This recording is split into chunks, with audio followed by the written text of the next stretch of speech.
Hi there. It has been about 2 months, 2.5 months since I started the first load of soil. And I'm sorry to report that this spatial experiment has so far been a complete flop.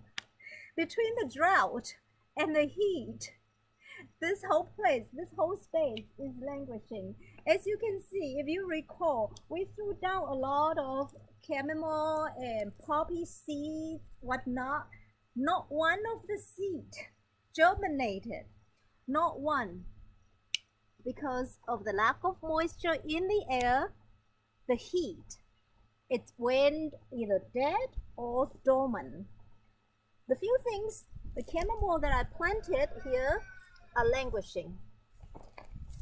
And it's not because of lack of water either, because it is being faithfully watered and the soil is somewhat moist, but the heat has just done a number on it. This has been an extraordinarily challenging year to start a new garden. Never mind one that is of this scale. Despite the fact that the space experiment has been a flop, I have guaranteed myself a harvest. That's because I always have plan B. Plan B is that I have sneaked in a lot of the things that we are going to use as tea into last year's flower bed. So some California poppies thriving here, and I am going to start harvesting this whole plant from the roots on up to the leaves, to the stem. The whole plant is usable.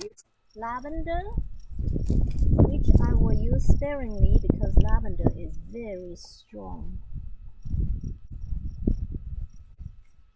Make sure if you're harvesting roses from a public place, they are not sprayed with pesticide or herbicide.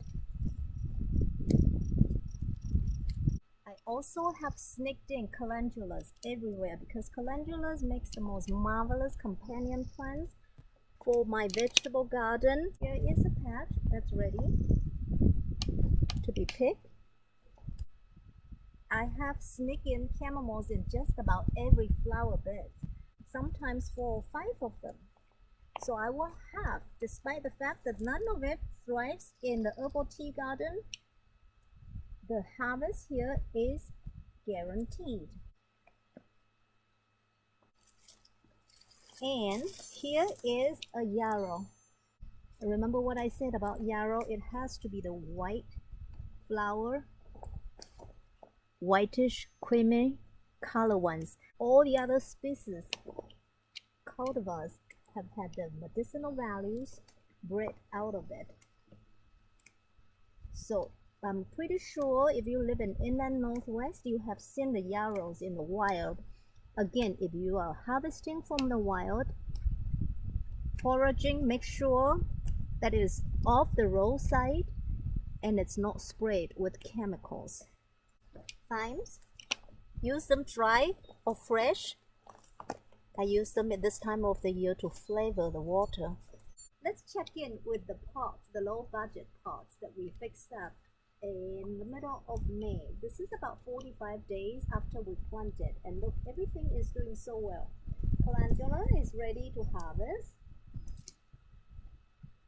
and pineapple sage ready to harvest. We're going to cut some today and dry them, and chamomile ready to harvest in full bloom. The thing about the pot is, in this heat you might have to water it not just every day but twice a day. This is the second harvesting of lemon balm that I'm doing. When it grew to about 3 feet tall, I have hacked about a third or maybe more than a third off already. You can see this is where I have cut. I give it a haircut, clear cut, so that the side shoots will start coming in. Peppermint. So take off the tender top like this, and when we go inside, I will show you how to separate them.